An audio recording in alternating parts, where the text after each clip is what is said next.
Hi, my name's Wint. What I'm going to do today is talk you through and explain to you in a little bit depth and detail the way to do a proper appraisal. Now the mechanism we're going to use is we're going to base it on something which we've all seen and we've all laughed at and loved. The interview of David Brent in the office with his team member, staff member, Big Keith. Now, those of you who've seen this clip, we will be showing this clip at the end of this YouTube video just so that you can review and refresh and put into context some of the things we're talking about. It's David, who is the office manager, having a performance review of his staff member, Big Keith. Big Keith seems to be a diligent worker, but not the best communicator in this situation. And you'll see how agonizing it is if you don't put in the right mechanisms and right procedures and right processes for doing a performance appraisal. I've been running performance appraisals for over 30 years. I've trained many organizations and many people on the art and skill of effective performance appraisals.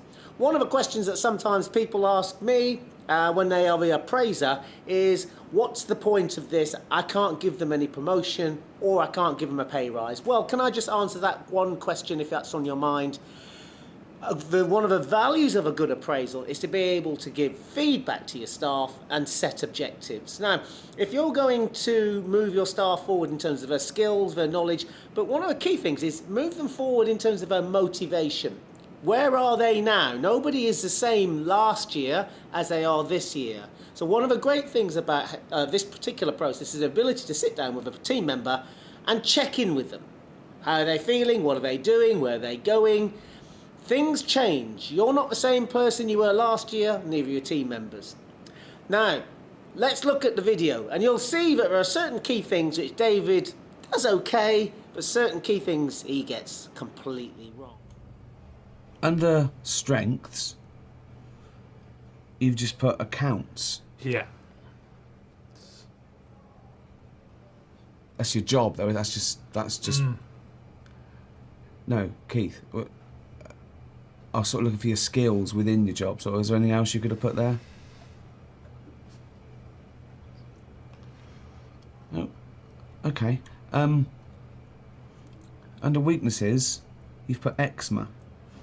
The first rule for an appraisal on both the appraiser and appraisee is there should be no surprises. Now, Big Keith's filled in the appraisal form and given it back to David, so he's done something, he's set the date, he's got the appraisal form, and he's had a chance to review it, but he hasn't reviewed it. He doesn't know what's on the form. So when he's reading through some of Big Keith's replies to some questions, such as, what are your main strengths? And Keith puts accounts, and he says, yeah, but that's your job. Well, let's put it this way. David should be prepared for what to do in that situation, what to say. There should be no surprises, both for Keith, Big Keith, or David. He should have looked at it, reviewed it, looked at what Keith has said, done his own homework, and been able to give good feedback and critique on what Keith has said. One of the answers to Keith's question, what are your weaknesses? And he said eczema. Now that made it. I mean, I was crying with laughter when I saw that. But again, it shouldn't be a surprise to David. So one of the first rules of good performance appraisals, good performance reviews, is prepare. Make sure that you are one step ahead of what you need to say. Keith.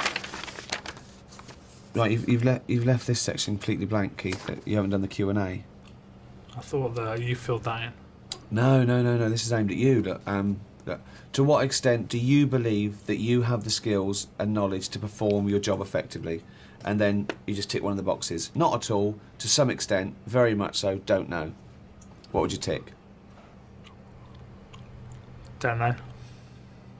Okay. Question 2. Do you feel you have received adequate training to use your computer effectively?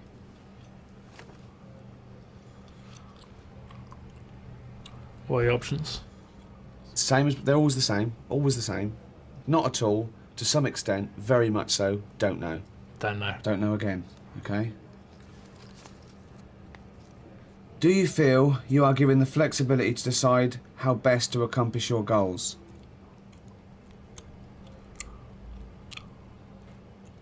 Do you want the options again? Yeah. Not at all. To some extent, always the same. Very much so. Don't know. If don't know wasn't there, what would you put?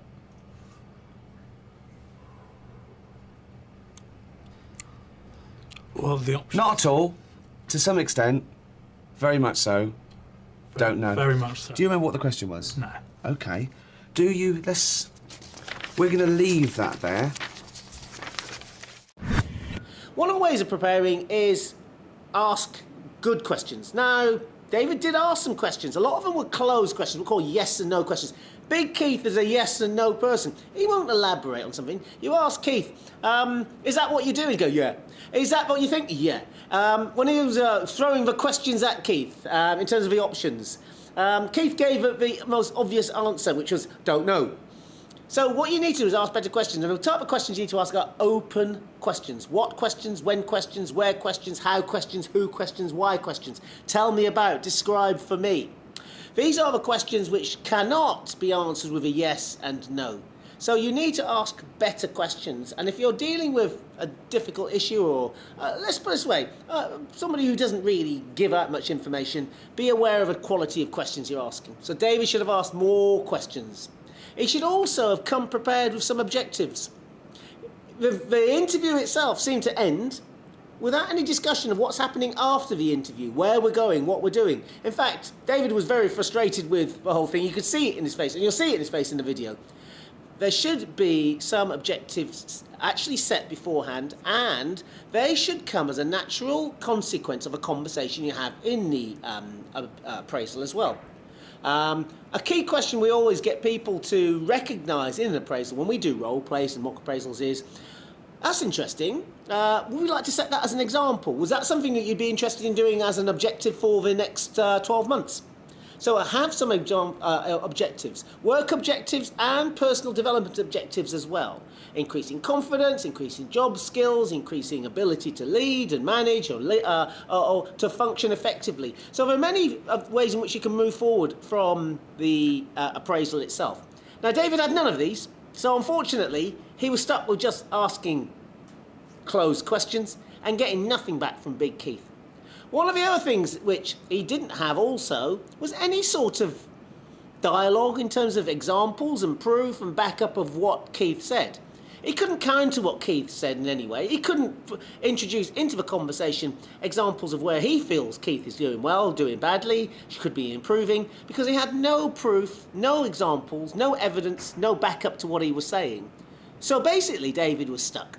Now, in a piece of comedy, it's hilarious. You love it, I've loved it, I can watch it over and over again. But we have to be ensured that we are prepared and we are prepared for all elements of this. So, just in summary, if you're going to have a good appraisal, don't do a David Brent. Make sure you're prepared, no surprises. Make sure you've got a good set of questions to ask, open questions. Make sure you've got objectives for your employee. And make sure that you can back up what you say with some examples, with some proof and some evidence. I'd like you to watch the video now. Keep coming back to this video, keep reviewing that.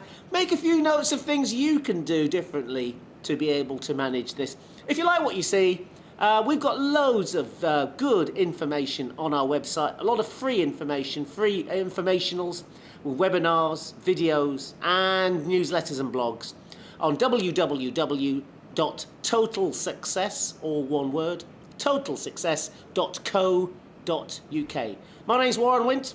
I've enjoyed this video. I hope you have enjoyed it as well. You're going to enjoy the next one.